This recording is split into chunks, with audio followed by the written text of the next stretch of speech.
Hi, my name is Brian, and this is my solar array that I put up myself. I thought I'd do a video about this and tell you DIY guys so you can do it yourself. I'm going to walk around here. This is my structure. I have a total of 20 panels, and they're bifacial, 545 watts each, approximately 400 volts each bank of 10 running into the house. And then this is the conduit runs into the house. And over here, this is the wiring going down into the conduit, coming across up there. And then it runs into the house where there's a control box. And I'll show you that inverter box in just a second. Those are all lightning, these are all lightning grounded panels, all tied together with two grounding bars. And then here's the sub panel right here, and then goes up into the main and hybrid inverter box.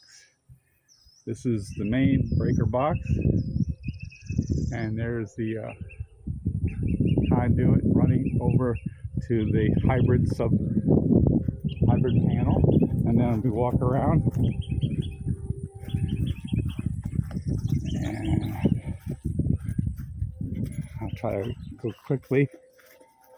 Some little solar cameras. Seems like I've been converted to solar in a lot of ways.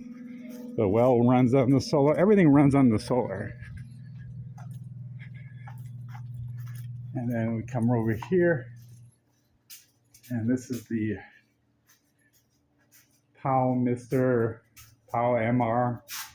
control 12 kW hybrid inverter. There's the breakers for the PV panel. That's the batteries. I got 2 banks of 300 amp hour lithium iron phosphate 48 volt, approximately 600 amps total, amp hours. And then it runs into the breaker, and that's it. And there's the 2 lines, the one going out to the sub panel, and this one here is coming in. And there's a breaker there, but we never use our TECO. This is running the house right now. It's early in the morning, so it's charging and running the house. You got the AC, water heater, everything hooked up to it. Basically, that's it. All right, thank you. I'm in Lithia, Florida, and this is my solar system I built myself. Thank you. Bye.